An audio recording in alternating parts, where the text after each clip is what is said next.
Hello everybody, it's Ed Zoller with Villa Realty Group with your end of May real estate market update for 2024.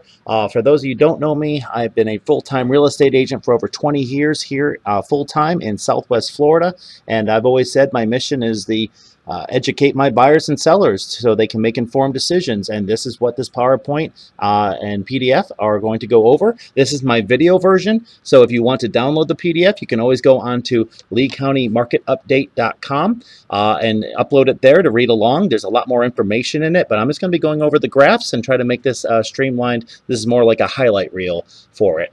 So let's go to inventory. Inventory, we lost a little bit.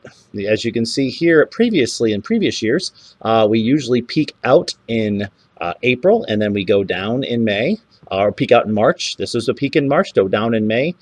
We actually went up in April, which is the first time I've seen in over a decade. But we did go down a little bit, but we only lost 1%. We still have over 10,000 homes for sale. Ranking that with the rest of the state, it still puts us leading the state, along with Charlotte County being #1 and us being #2 as far as inventory increases. So we did have 1,800 homes back in the pandemic, but then we have increased from 1,800 to still over 10,000. This is a positive sign that at least inventory is going down a bit, but it's not due to sales, and we'll go over that graph next. Before we get to that, though, I did want to rank every single area of Florida, and as you can see here, inventory growth in Punta Gorda still over 100%. We're at 87% year over year. Naples is up to 82%. Northport's up 81%. Palm Bay, Tampa, just making the top 10 list with a huge inventory surge. And what I do with these is kind of highlight a couple of the things going on with that area. So let's just take Cape Coral, Fort Myers area, 87% increase. We are currently losing home value. Not as much as Punta Gorda, of course, but we are losing home value. We are considered right now, based on income and long-term data, 24% overvalued. Our value to income ratio usually hovers around high 3s, low 4s. That means that the value of the home are overvalued, and our price cut still well over 30%, as well as Punta Gorda, Northport, and then look at this, Tampa. All of a sudden, out of nowhere, Tampa's got huge amounts of price cuts. 22% is an average for Florida for any one area. So anytime you see more than 22, there's a little bit of something going on over there, and that's something to kind of look at. So our demand.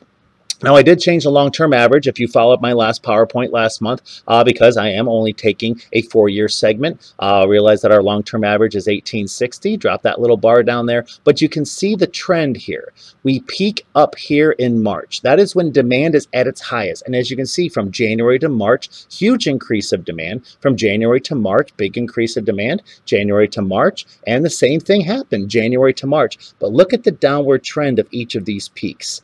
We just hit long-term average in what should have been our busiest month in March. And then look at this drastic drop, a 24% drop of sales down to 1261.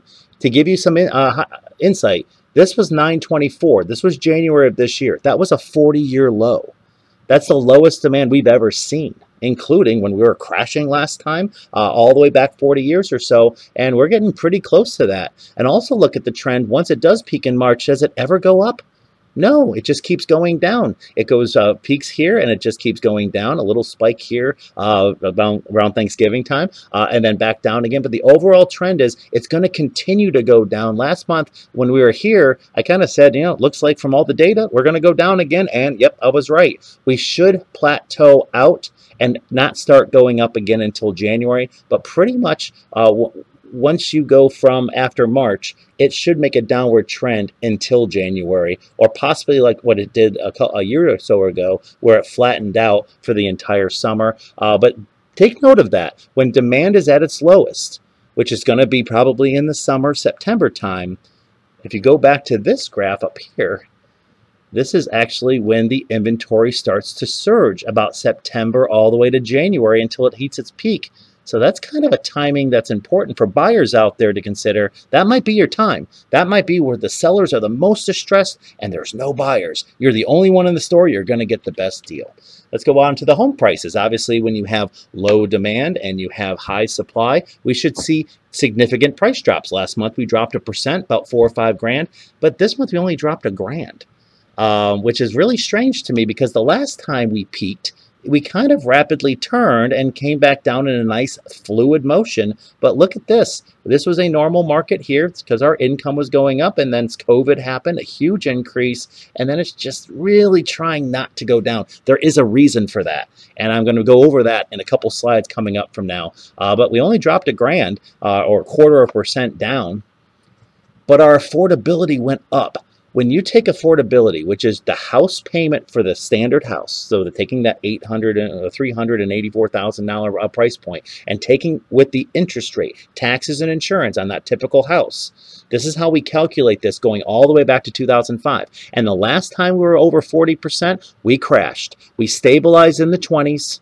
We kind of in 2018-19, interest rates tried to go up a little bit, but then they lowered them back down again. But then because of COVID, look at the huge increase, the sudden surge, this huge peak of a mountain, which is a lot steeper than this mountain here. And it's just kind of hovering. But this is January, and look at the graph is on its upward trend. Even though the prices went down 1,000, and we have more inventory, and no one seems to be wanting to buy these things, our affordability index is going up, and that's because interest rates hit over 7% again. And because if interest rates go up 1/4 point, even though the income for Lee County goes up, that should make this go down. But that interest rate, that 1/4 point that went up, offset the $1,000 price reduction and the more money that Lee County made. And until we get down to here, this is what's going to stabilize our market. All right. A couple people have told me, and I've always heard this, and you may have as well, of all the people moving down to Southwest Florida. So I took a number, and U.S. Census does have this data. And as you can see here, going all the way back to 1991, we hovered around high 1s to 2%. Obviously, we had a little surge in Florida in early 2000s. Then we had our building boom, and we had all these people moving here. And then it kind of went back down to its normal 2 to 3%. And then obviously we had our crash, and we lost people. We dropped into the negatives. We are losing more people on the net level than we were gaining. And then it kind of hovered back again to that 2-3% again. And then COVID, all the hype that you heard in 2022 about people coming to Florida, people are getting out of the New York and California, and they're all coming down here. All the cold states are coming and funneling down here. Well, we only gained 1.5% of our population in Lee County in last year. Now, obviously, this year's not over yet, so we won't know what that is, but this is a huge, steep downward trend, very similar, not to that angle, but to this angle here. So it's going to be, I'm very concerned come 2024 is over and we look at the Census Bureau of how many people left Florida. I can tell you, I know of a lot of people moving out of Florida right now, and that's just my own personal sphere of people. But this was a kind of a shock that's why, maybe answers why demand is kind of low.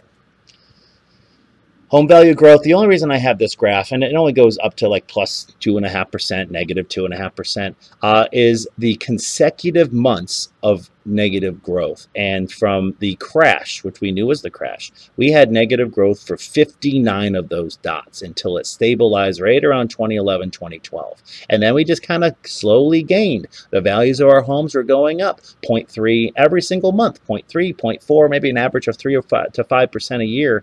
And then obviously right at COVID or the pandemic, we skyrocketed again well beyond what we were appreciating back in the last boom, which means we have a lot more to lose. And so now, as it dipped back down again, we are going on 10 consecutive months. And I've been doing these updates since January. I think we were at like 6 consecutive months. Now we're at 10 consecutive months. And this graph looks like it's going further away from this line. If you want to see a sign of stability, look at this graph. And where is it? Is it getting further away from stability? Because 0, to me, is stable. So going over month to month, we have homes for sale from May to June. Obviously, we lost inventory, but not a lot. We still are over that 10,000 unit mark. Our solds drastically dropped 24%. In our pendings, this is future sales for next month. And last month, we had 2,000 pendings, which equated to 1,200 sales. but now we only have 1,600 pendings, which would equate to less sales. You never have more sales than pending sales because a lot of these pendings fall apart. The big shock to me was all these incentives that the builders gave in March and including and continuing on into April and into May as well. They gained another 100 plus homes. We are almost going to be hitting 2,000 new construction homes in New Lee County that are ready to be sold. They're on the MLS. People can see them, and no one's buying them. Even with these outrageous incentives these builders are giving, average time on market stayed the same. Our median asking price dropped very slightly, $1,000. Median selling price dropped $1,000, and our asking price, even though that's a drop, it's roughly about 6% of asking price. For you sellers out there wondering, is anyone getting full price? No, not on the average. Our price cuts went down a little bit. So we were at 37%, leading the state in price cuts. And as a matter of fact, number 3 in the country got that down to 34. But this is the long-term average, 22%. And you can tell there's times and there's these seasons that go up and down as far as price cuts. We tend to have our price cuts in the middle of the year. Come the summertime, as you can see here, price cuts go up in the middle, price cut in the middle. Obviously, this was a price cut in 2022. That got pretty high because our prices were very high. And then huge price cuts in the middle. And then we're going to be right in the middle here. So it should maintain itself. But that we hit a level that we've never hit in over 10 years. So that's a good sign that one indicator that it could be, but it's still 34% is still very high. And then price cuts. Welcome Tampa. It's like watching a horse race. You know, Northport was number 1, Cape Coral was number 2, Punta Gorda was number 3, Villages was number 4, but Tampa just shot up out of nowhere with their price cuts. Although they would say in Tampa, hey, our home values are still going up year over year 3%, and that's normal. But look at this overvaluedness. Look at that value to income ratio. Over 3.2 million people in Tampa. A huge amount of people. That's the most on this entire list. And that's a lot of price cuts happening for all the listings that are going on in Tampa, which tells you that Tampa's going to be joining our league in this. This kind of indicates, like, when I say there's a train and there's the engine and there's the caboose. Look at the whole country in there. Where does that city line up in the train? Last time we crashed, we were the engine. We were the very front of it, and Vegas right behind us, and California, parts of California were right behind that, and we kind of led the league in that. We were the most crashed. We were the most boomed. We were the top of the train. You know what was at the end? Jersey, and they still crashed. They just crashed like 2 years later. Same thing goes. It's not just all of Florida, but as you can see here, most of Florida, and this is just the top 10 of Florida, are having significant price cuts. And some of these are going down in value, like Punta Gorda and the Villages, obviously Cape Coral, Fort Myers, Northport. Other ones are showing, Wauchula doesn't really have a big population. I know they're on the list, but you really can't take that data because there's just not that many people there. But something to consider. So are we in a buyer's or seller's market? Well, the further away from this red line you get, buyers, the better it is for you.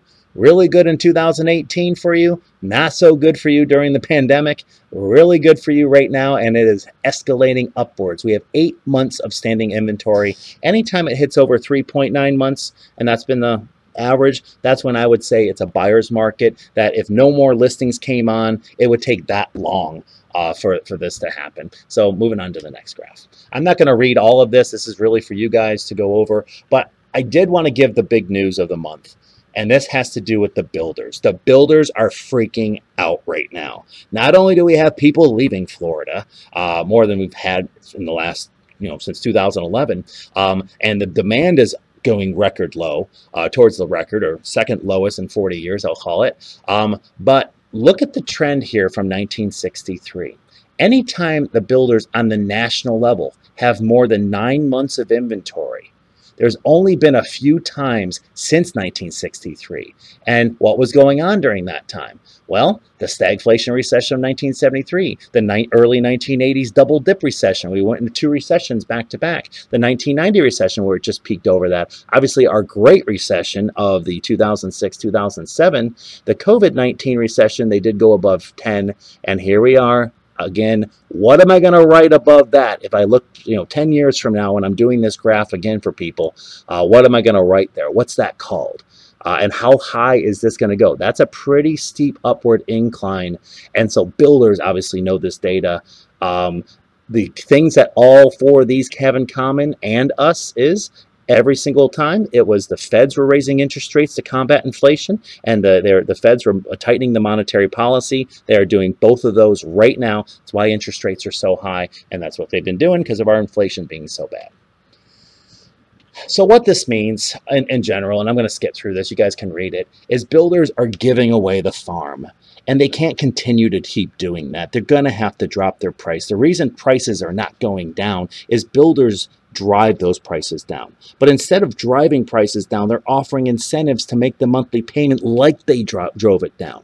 If you want a house for $65,000, $70,000 cheaper, well, they just have to pay about 20 grand of buy down interest rate to give you an interest rate that doesn't exist. So the two deals I did this month, I had a buyer. They received a 2 full point buy down, which is about 25 grand, down to 4.99. They gave us all the closing costs and then an extra 10 grand to buy it down even further, and then had an extra 7 grand to buy it down even further from there.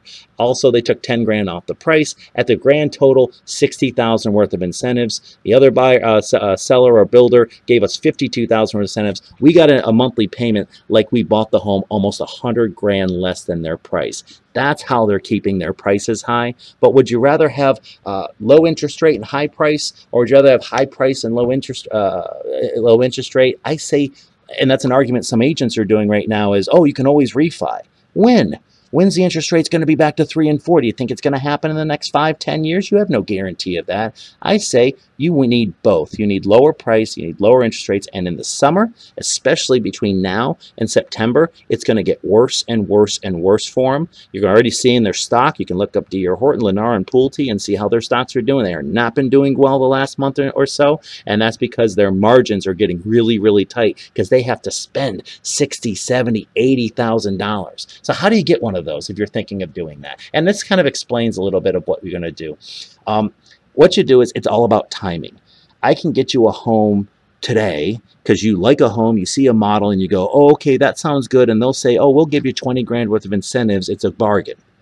If we just say, hey, listen, why don't we wait until they suffer a little bit? Wait till that house gets further along because a builder doesn't want to own it past CO. A CO is a certificate of occupancy. That's when they own it. So when they get to that level, they will offer a lot less. We had one case scenario where they could have had the home. It was going to be done in September, and they got 20 grand of incentives, and it sounded all good. We'll pay your closing costs, and we'll get the special interest rate, and everything's good. But then they had a cancellation a week later. 1 week later, we saved 30 grand off the price and got even another 10 grand in incentives. So that's just a difference of a week. So that's what I'm doing with buyers right now. We'll go out to the different builders. Is one builder giving this? No. They're all competing against each other. It's like three heavyweights just pounding pounding their faces together. And you can just be a buyer right now, sit back in this buyer's market and wait for that right opportunity. So what I'm doing is I'm taking buyers out, showing them different model homes of different builders, see if they like something, and then putting our name out there. Hey, we sniffed. Let us know when you really want us. And they do that. That's the benefits of using someone like myself. Obviously, my data comes from these bureaus. I use a lot of U.S. Census Bureau lately because their data is fantastic. And at a touch of a button, love your feedback. Put it in the comments in this video. If you feel like you just want to comment a zip code, you want me to look it up, I will do a private this kind of PowerPoint, very small though, with all the graphs that you see right here, so you can kind of look in your area. I just had someone ask me about Levittown, Pennsylvania. I did the same thing for them. About 5 minutes it took me. With all I do is superimpose the graphs, make a new PowerPoint, and I submitted it. Did a quick little video for them so they can understand that area, which I now know a lot more about Levittown than I did before.